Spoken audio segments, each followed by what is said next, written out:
안녕하십니까. 이곳 미국에 사는 동포들은 고국의 소식에 많은 관심을 가지고 있습니다.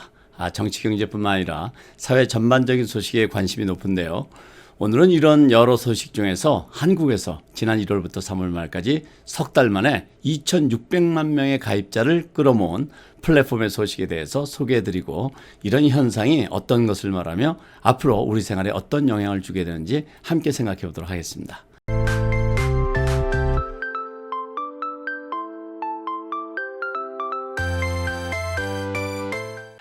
지난 4월 27일자 동아닷컴 인터넷판에서는 내 손안의 금융비서 마이데이터 석 달 새 2,600만 명 몰렸다라는 기사가 보도되었고, 타 언론에서도 이 사실을 공유하고 보도했습니다. 아시다시피 한국의 인구는 약 5천만 명입니다. 숫자로 보면 거의 대한민국 인구의 약 50%가 가입했다는 얘기입니다. 물론 이 숫자 속에는 중복 가입자도 포함이 되어 있을 겁니다. 그렇다고 하더라도 특정 플랫폼에 석 달 만에 2,600만 명의 가입자가 몰렸다는 것은 매우 드문 일이고, 앞으로도 기록하기 쉽지 않은 현상이라고 생각됩니다. 여기서 마이데이터라는 말은 한국에서만 사용하는 말로, 나의 정보는 내가 주인이 되어서 내가 원하고 필요한 대로 사용해야 한다는 개념의 신조어입니다. 마이데이터라는 것은 영어임에도 불구하고 미국이나 영국에서는 한국에서 사용하는 의미로는 사용되지 않고 있습니다. 어쨌든 내 정보에 대해서는 내가 주인이 되는 시대라는 마이데이터 시대의 시작으로 한국에서는 대부분의 은행들과 빅테크들이 앞다투어서 플랫폼을 개발했고, 여기에 많은 사람들이 호응을 하는 것입니다. 특히 강력한 플랫폼과 특화 서비스 등을 앞세운 빅테크인 대형 기술 기업과 핀테크들이 전체 가입자의 40% 이상을 확보하면서 전통 금융사들과의 격차를 벌리고 있는 것으로 보도되고 있습니다. 그런데 이런 현상은 미국을 비롯한 다른 나라들도 마찬가지 현상입니다.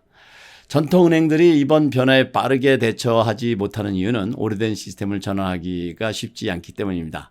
지금 진행되고 있는 최신 기술을 접목한 새로운 플랫폼으로 전환하려면 기존의 시스템을 완전히 포기하고 신기술의 새로운 시스템으로 전환을 시켜야 하는 경우가 있는데, 이럴 경우에 그 비용과 노력을 감당하기가 쉽지 않은 경우가 많습니다.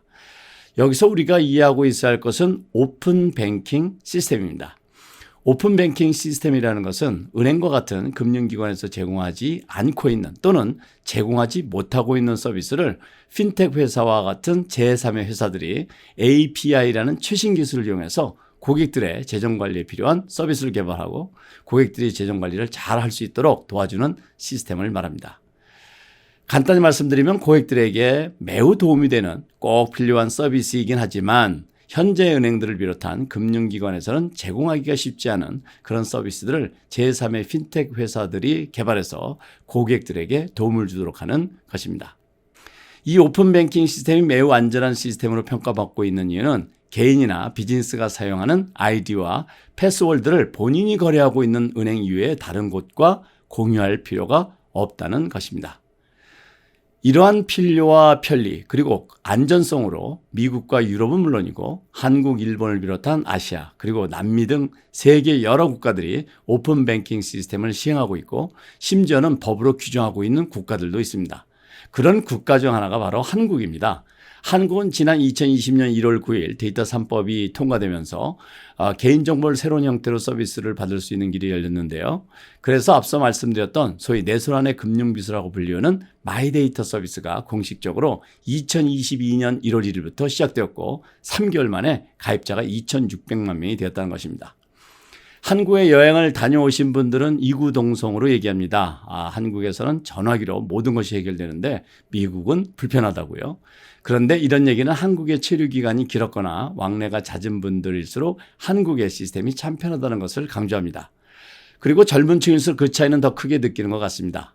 이런 차이 중에 단연 으뜸은 한국인들의 생활 구석구석 깊이 파고들어 있는 기술과에 접목되고 적용되는 것입니다.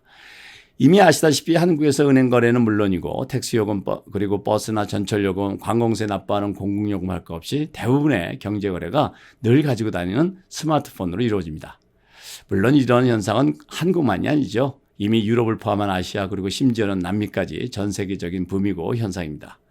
그리고 이런 분위기는 점점 더 확대될 것이고 그 속도도 하루가 다르게 발전해 나갈 것은 불보듯 훤합니다. 예전에는 한국에서는 이제 미국과 일본의 발전을 벤치마킹하면서 성장했는데요. 그런데 요즘은 바뀌었죠? 아니, 바뀐 지가 오래되었습니다. 모든 것이 그렇지는 않겠지만 한국의 기술의 접목과 사회 현상의 변화를 보면서 미국의 미래를 가늠해야 하는 시기가 되었다는 것이 중론입니다. 한국에서 석 달 만에 내 손 안의 금융비서 마이데이터 서비스가 2,600만 명의 가입자를 돌파했다는 소식은 이 미국 사회에도 조만간 이런 서비스가 절대적으로 필요하게 될 것이라고 암시하는 뉴스라고 생각합니다. 여기저기 금융사에 흩어져 있는 개인과 비즈니스의 금융 정보를 한 곳에 모아 보여주고 재무 현황과 소비 습관들을 분석해서 맞춤형 금융 상품을 추천하고 제공해주는 서비스가 이제는 내 눈앞에 와 있습니다. 요즘 미국 주류 광고를 보시면 하루에도 몇 번씩 이런 유사한 광고를 보실 수가 있으십니다. 그만큼 시대가 변하고 있다는 얘기입니다.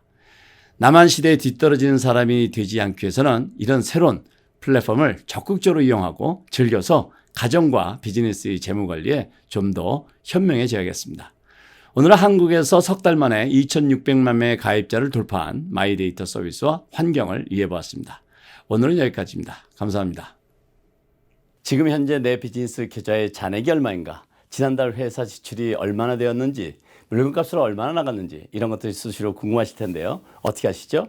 AI 기술이 탑재된 BC 파일만 누르면 실시간으로 내 비즈니스의 손익 견수와 자세한 내역을 알 수 있습니다.